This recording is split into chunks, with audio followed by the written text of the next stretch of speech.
Personal Stories. How 42 alcoholics recovered from their malady. Beginning with the story of Dr. Bob, a co-founder of AA, there are here presented 3 groups of personal histories. Part 1. Pioneers of AA. Dr. Bob and the 9 men and women who here tell their stories were among the early members of AA's first groups. All 10 have now passed away of natural causes, having maintained complete sobriety. Today, hundreds of additional AA members can be found who have had no relapse for more than 50 years. All of these, then, are the pioneers of AA.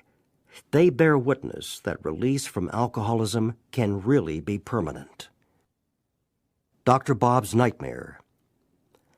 A co-founder of Alcoholics Anonymous, the birth of our society dates from his first day of permanent sobriety, June 10th, 1935. To 1950, the year of his death, he carried the AA message to more than 5,000 alcoholic men and women, and to all these he gave his medical services without thought of charge. In this prodigy of service, he was well assisted by Sister Ignatia at St. Thomas Hospital in Akron, Ohio, one of the greatest friends our fellowship will ever know. I was born in a small New England village of about 7,000 souls. The general moral standard was, as I recall it, far above the average. No beer or liquor was sold in the neighborhood, except at the state liquor agency, where perhaps one might procure a pint if he could convince the agent that he really needed it. Without this proof, the expectant purchaser would be forced to depart empty-handed, with none of what I later came to believe was the great panacea for all human ills. Men who had liquor shipped in from Boston or New York by express were looked upon with great distrust and disfavor by most of the good townspeople. The town was well supplied with churches and schools in which I pursued my early educational activities.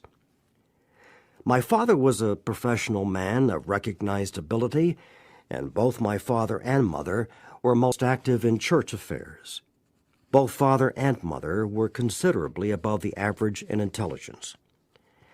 Unfortunately for me, I was the only child, which perhaps engendered the selfishness which played such an important part in bringing on my alcoholism.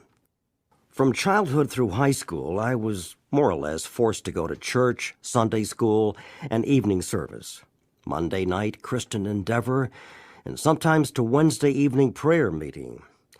This had the effect of making a resolve that when I was free from parental domination, I would never again darken the doors of a church.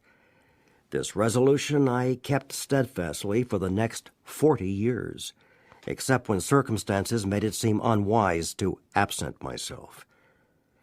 After high school came 4 years in one of the best colleges in the country, where drinking seemed to be a major extracurricular activity. Almost everyone seemed to do it. I did it more and more, and had lots of fun without much grief, either physical or financial. I seemed to be able to snap back the next morning better than most of my fellow drinkers, who were cursed, or perhaps blessed, with a great deal of morning-after nausea.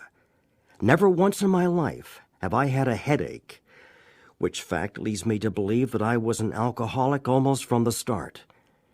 My whole life seemed to be centered around doing what I wanted to do, without regard for the rights, wishes, or privileges of anyone else, a state of mind which became more and more predominant as the years passed. I was graduated summa cum laude in the eyes of the drinking fraternity, but not in the eyes of the dean. The next 3 years I spent in Boston, Chicago, and Montreal in the employ of a large manufacturing concern, selling railway supplies, gas engines of all sorts, and many other items of heavy hardware. During these years I drank as much as my purse permitted, still without paying too great a penalty, although I was beginning to have morning jitters at times. I lost only a half-day's work during these 3 years. My next move was to take up the study of medicine, entering one of the largest universities in the country. There I took up the business of drinking with much greater earnestness than I had previously shown. On account of my enormous capacity for beer, I was elected to membership in one of the drinking societies, and soon became one of the leading spirits.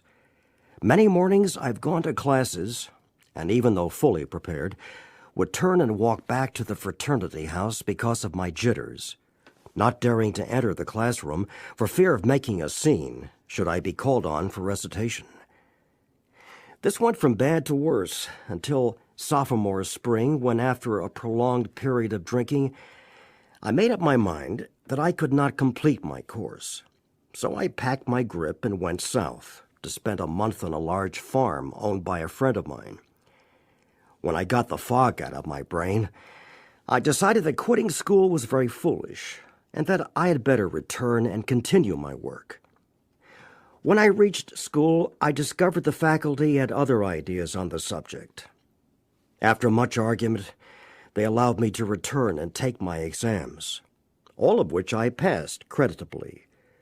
But they were much disgusted and told me they would attempt to struggle along without my presence. After many painful discussions, they finally gave me my credits, and I migrated to another of the leading universities of the country and entered as a junior that fall. There my drinking became so much worse that the boys in the fraternity house where I lived felt forced to send for my father, who made a long journey in the vain endeavor to get me straightened around. This had little effect, however, for I kept on drinking and used a great deal more hard liquor than in former years. Coming up to final exams, I went on a particularly strenuous spree.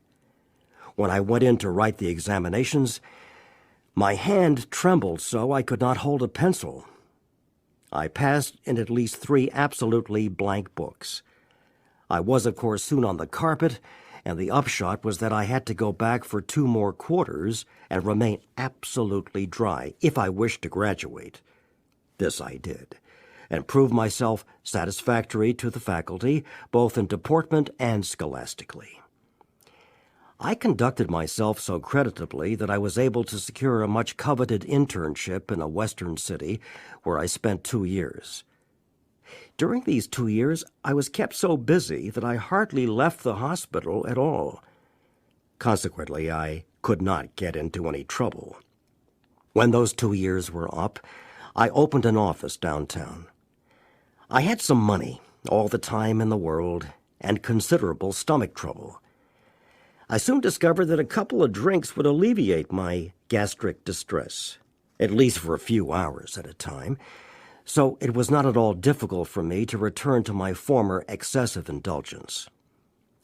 By this time, I was beginning to pay very dearly physically, and in hope of relief, voluntarily incarcerated myself at least a dozen times in one of the local sanitariums. I was between Scylla and Charybdis now, because if I did not drink, my stomach tortured me, and if I did, my nerves did the same thing. After 3 years of this, I wound up in the local hospital where they attempted to help me. But I would get my friends to smuggle me a quart, or I would steal the alcohol about the building so that I got rapidly worse. Finally, my father had to send a doctor out from my hometown who managed to get me back there in some way, and I was in bed about 2 months before I could venture out of the house. I stayed about town a couple of months more, and then returned to resume my practice.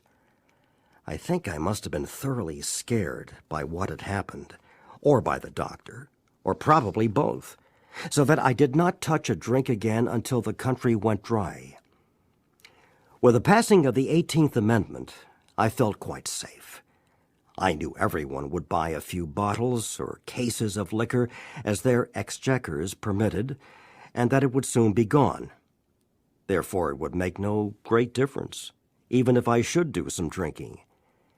At that time, I was not aware of the almost unlimited supply the government made it possible for us doctors to obtain, Neither had I any knowledge of the bootlegger who soon appeared on the horizon. I drank with moderation at first, but it took me only a relatively short time to drift back into the old habits which had wound up so disastrously before. During the next few years, I developed two distinct phobias. One was the fear of not sleeping, and the other was the fear of running out of liquor. Not being a man of means, I knew that if I did not stay sober enough to earn money, I would run out of liquor. Most of the time, therefore, I did not take the morning drink, which I craved so badly, but instead would fill up on large doses of sedatives to quiet the jitters, which distressed me terribly. Occasionally, I would yield to the morning craving, but if I did, it would be only a few hours before I would be quite unfit for work. This would lessen my chances of smuggling some home that evening, which in turn would mean a night of futile tossing around in bed, followed by a morning of unbearable jitters. During the subsequent 15 years, I had sense enough never to go to the hospital if I had been drinking, and very seldom did I receive patients. I would sometimes hide out in one of the clubs of which I was a member, and had the habit at times of registering at a hotel under a fictitious name. But my friends usually found me, and I would go home if they promised that I should not be scolded. If my wife was planning to go out in the afternoon, I would get a large supply of liquor and smuggle it home and hide it in the coal bin, the clothes chute, over door jambs, over beams in the cellar, and in cracks in the cellar tile. I also made use of old trunks and chests, the old can container, and even the ash container. The water tank on the toilet I never used because that looked too easy. I found out later that my wife inspected it frequently. I used to put 8 or 12-ounce bottles of alcohol in a fur-lined glove and toss it onto the back airing porch when winter days got dark enough. My bootlegger had hidden alcohol at the back steps, where I could get it at my convenience. Sometimes I would bring it in my pockets, but they were inspected, and that became too risky. I used also to put it up in 4-ounce bottles and stick several in my stocking tops.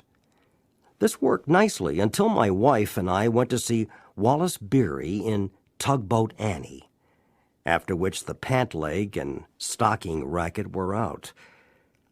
I will not take space to relate all my hospital or sanitarium experiences. During all this time, we became more or less ostracized by our friends.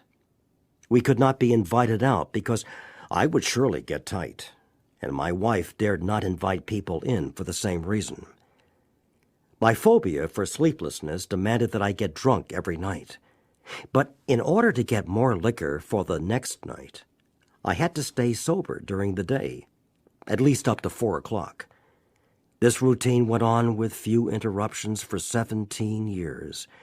It was really a horrible nightmare, this earning money, getting liquor, smuggling it home, getting drunk, morning jitters, taking large doses of sedatives to make it possible for me to earn more money, and so on ad nauseum.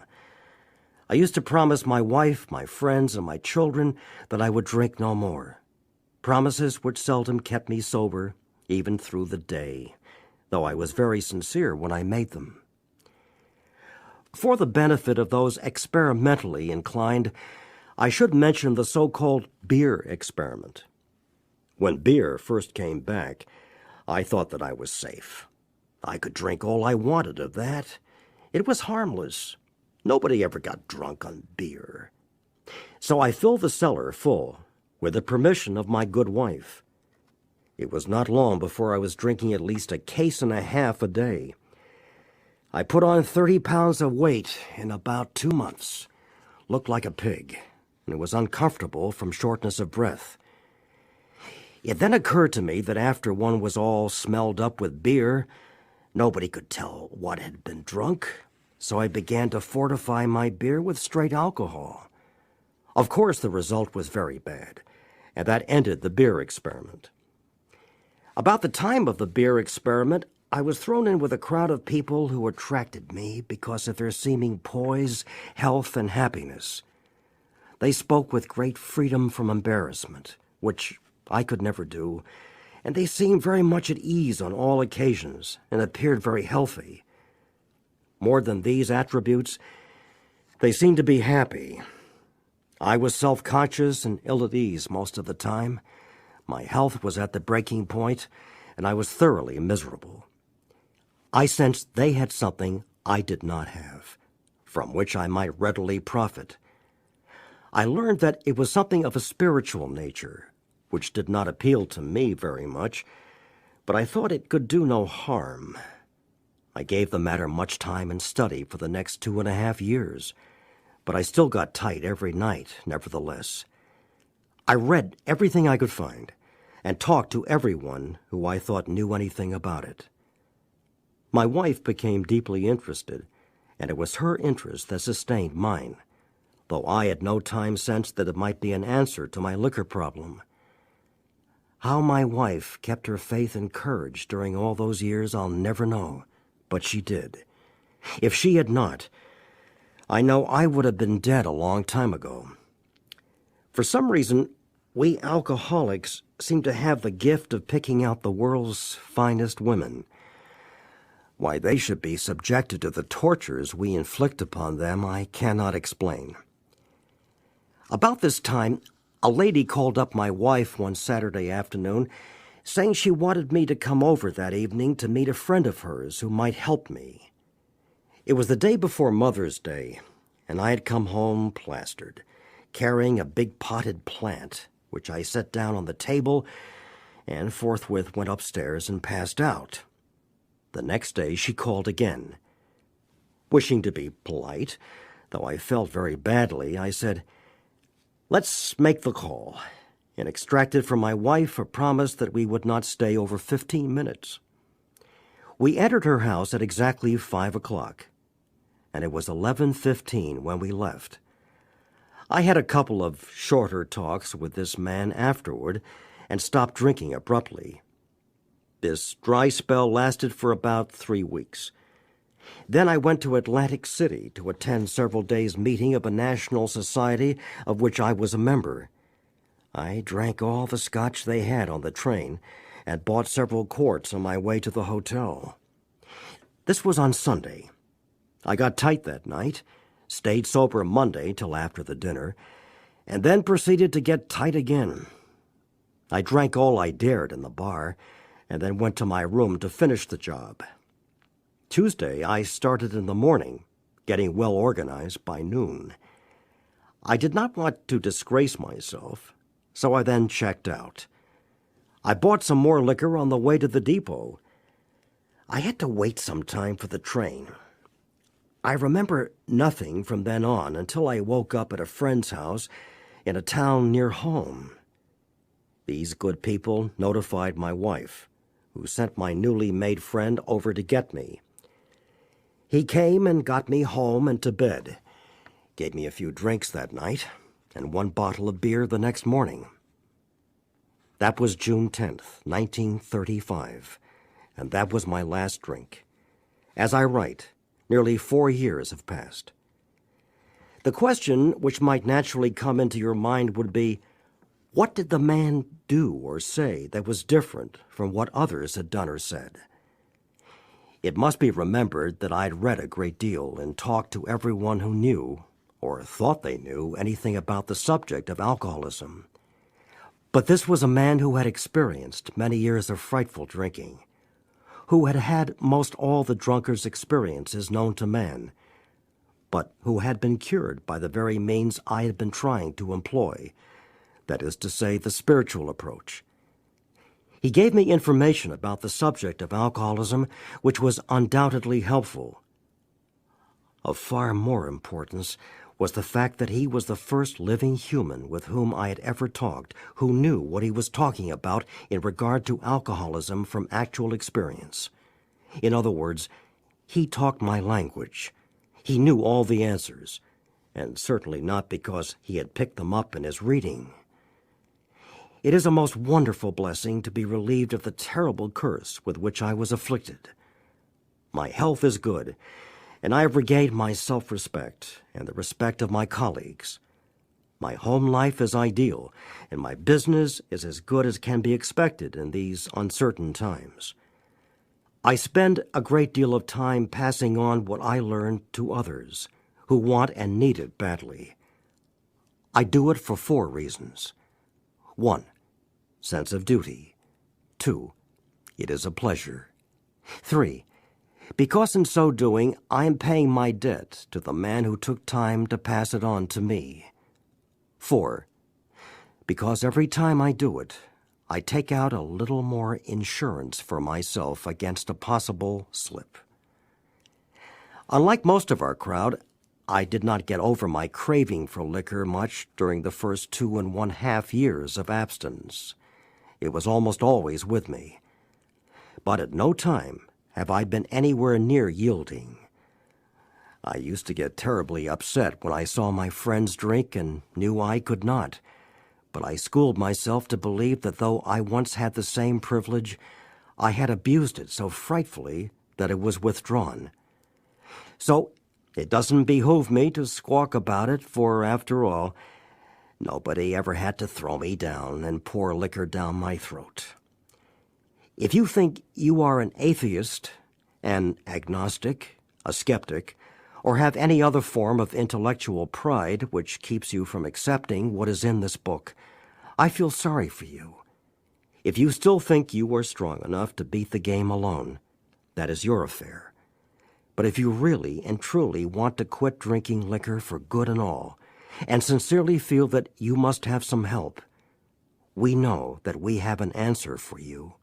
It never fails, if you go about it with 1/2 the zeal you have been in the habit of showing when you were getting another drink. Your Heavenly Father will never let you down.